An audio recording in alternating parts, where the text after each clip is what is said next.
This is sort of like a PS really, because I just ran out of time.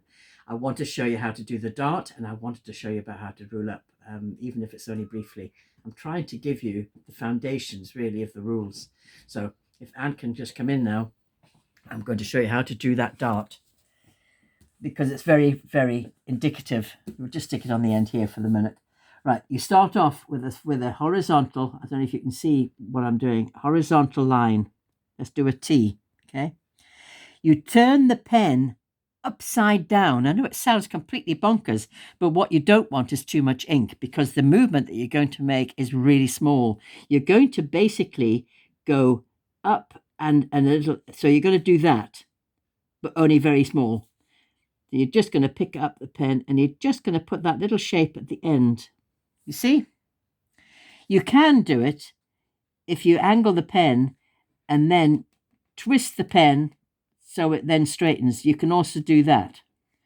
Otherwise, you do it that way. So there we go. That's the same. And I'm going to do a G, look. You pick the right corner on the line to do the join. Right? That's a G. If you're going to do a T, it's exactly the same. Across the line, turn it upside down, put it into the wet ink, make that little tiny movement,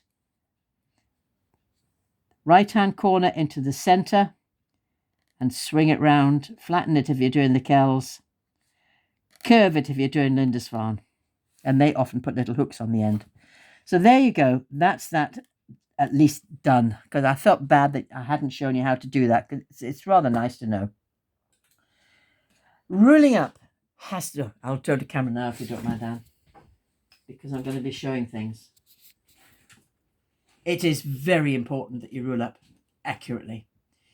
You must do it from the top down and from the down up as you go. If you have spent ages ruling up and then you spent longer doing your writing, and at the end of it all, you find that your ruling up was actually incorrect, you've wasted a lot of time, and it's very, very annoying, but the least of it. So you really have to be careful. And one of the things that you must use, as far as I'm concerned, is a technical pencil, because it's very, very fine.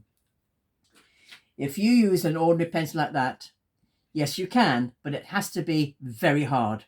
The trouble with a hard pencil is it scores the paper, so you can't get rid of the lines. If you've made a mistake, you can't rub it out. It's easier to use one of these and just do it lightly, because you don't get an accrual of a thickening edge with an ordinary pencil. If you go to the wrong part of that line, that will accrue as you go down until the end's looking like this. It may not be more than a couple of millimeters, but once you've got your eye in, that sticks out like a mile and it'll completely ruin your work. And that's a shame to do that. There are things you can get to help you with ruling up, because it's really boring. There's a company called, there's a online place called Scribblers, and you get these little cards, and you can see all the different millimeters and all the rest of it, and you can just put them down the side and they're already pre-marked for you. So they're quite useful. They come with an awful lot more than this, because they make them for William Mitchell nibs, but I don't use William Mitchell nibs. I use Osmeroid, so I threw them away because I don't use them. But they help. In medieval times, they didn't do that. They didn't have them. They had something like this. It's called a pricker. Can you believe it? I was telling people about this on a Facebook post, and I got blocked from making more comments because of it saying that word. But that's what it is. I'm so sorry, but that is correct. And this pricker, there's little holes on the side of on the documents that you'll see made by a pricker. You can use a pricker on paper, but you must be very, very careful going through 3 or 4 sheets that you're bang on and it's going in completely straight. If you go in at an angle, you're going to alter the line mark. But you can do several sheets at a time with a pricker if you're careful. Right, I think that probably is enough now.